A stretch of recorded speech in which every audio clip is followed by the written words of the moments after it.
Pour cette année 2012, encore beaucoup de grands projets en perspective pour le Citral.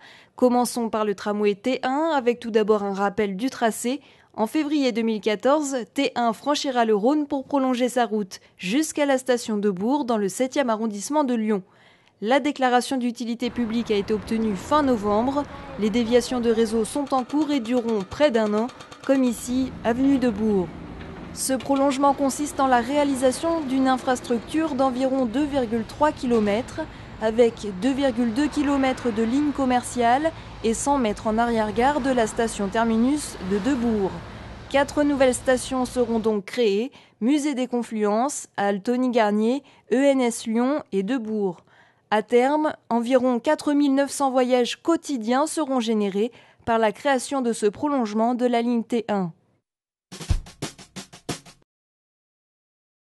Passons au prolongement du tramway T2 appelé T2+. En novembre prochain, T2+, terminera sa course à Eurexpo.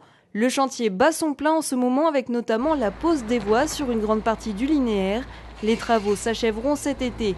Et petit point sur T2C, autrement dit le projet de prolongement de T2+, jusqu'au rond-point René Cassin à Chassieux. La concertation publique s'est achevée ce mois-ci. L'enquête publique se déroulera quant à elle à l'automne 2012.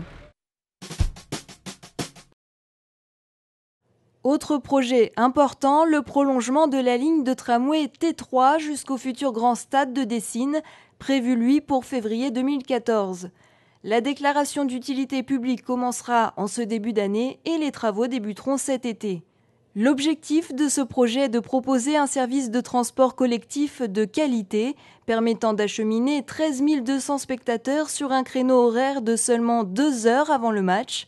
Pour remplir cette mission, des services directs et spéciaux de la ligne T3 seront proposés depuis 3 pôles d'intermodalité, La Part-Dieu, La Soie et Mézieux, zone industrielle. Pour en finir avec les tramways, il ne faut pas oublier la ligne T4 qui, je vous le rappelle, à terme, aura pour terminus l'IUT Fessines à Villeurbanne. Les travaux d'ouvrage d'art sont sur le point d'être terminés et vous pourrez en profiter à l'automne 2013. En ce qui concerne l'Éole, les lignes express de l'Ouest lyonnais, la déclaration d'utilité publique a été obtenue le 30 décembre dernier et les travaux de débroussaillage ont commencé. Et afin de limiter au maximum l'impact sur la faune et la flore, le Citral a opté pour un débroussaillage naturel. 6 brebis sont donc installées en permanence sur le site jusqu'à mi-mars, une idée écolo à souligner. Enfin, sachez que fin 2013, grâce à l'Éole, 30 minutes suffiront pour relier Vaugneray ou Brinda à Gorge-de-Loup aux heures de pointe contre 50 minutes actuellement.